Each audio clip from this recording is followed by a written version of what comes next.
क्या आपको भी बात बात में गुस्सा आता है या फिर जल्द ही मन चिढ़ जाता है? तो आज की कहानी स्पेशली आपके लिए है।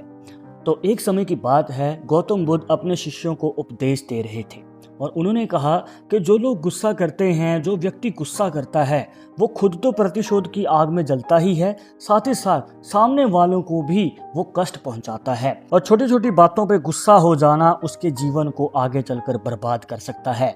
और जब ये उपदेश खत्म हुआ तो शिष्यों में से एक शिष्य उठा और वो जोर से बोलने लगा कि तू ढोंगी है, जो तू बातें करता है वो मनुष्य के रहन सहन के बिल्कुल ही विपरीत है, और जो तू उपदेश में बोलता है खुद तो करता नहीं है और सामने वालों को शिक्षा देता रहता है।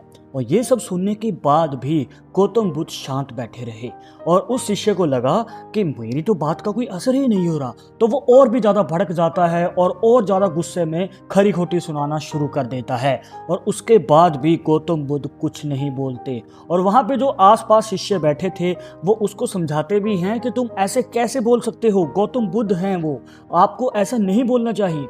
पर वो किसी की नहीं सुनता और वो और भी जोर जोर से बोलने लग जाता है, क्योंकि उसे सामने से कोई भी रिस्पॉन्स नहीं मिल पा रहा था, जिसकी वजह से उसका दिमाग और भी ज्यादा खराब होता जा रहा था। थोड़ी देर के बाद वो चुप हो जाता है, क्योंकि उसे समझ आ जाता है कि उसकी बात का कोई भी असर अब नहीं होने वाला। उसके बाद वो वहां से चुपचाप चला जाता है और जब वो घर पहुंचता है तो वहां पे जाके वो सोचना शुरू करता है कि ये मैंने क्या किया, गौतम बुद्ध को मैंने इतना बुरा भला कैसे बोल दिया, मैं गौतम बुद्ध को इतना कैसे सुना सकता हूँ। उसे अपनी कही हुई बातों के ऊपर पछतावा होने लग गया था। अब जो उसने वो शब्द गौतम बुद्ध को बोले थे वही शब्द बार बार उसे सुनने लग गए थे। उसके दिमाग में बस वही बातें चल रही थी कि मैंने इतना बुरा भला तो बोला ही, उसके बाद चुप भी नहीं हुआ और भी ज्यादा उनको सुनाना शुरू कर दिया। और इतना सब सोचने के बाद अब उससे रहा नहीं जा रहा था।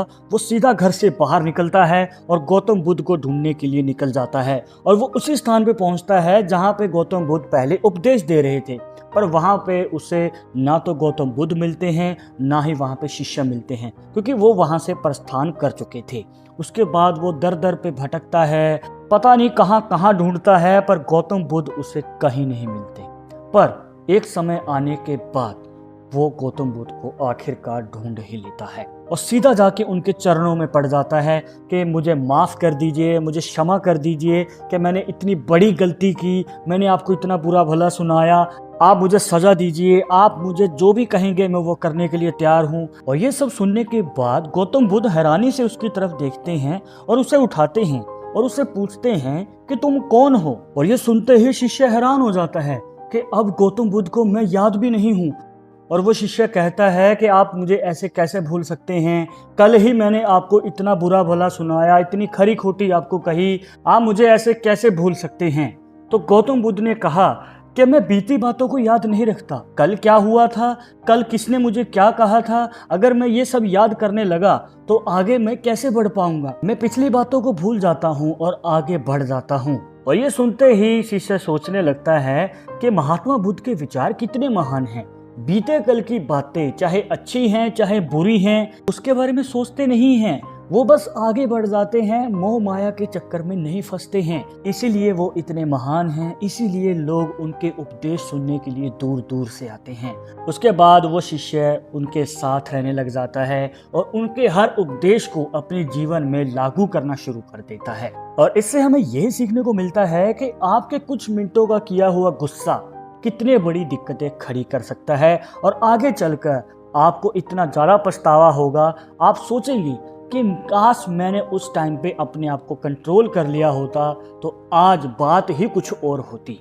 और बहुत सारे लोगों के साथ ऐसा होता भी है। तो आगे से अगर आपको गुस्सा आए तो इस कहानी को दोबारा से सुन लेना।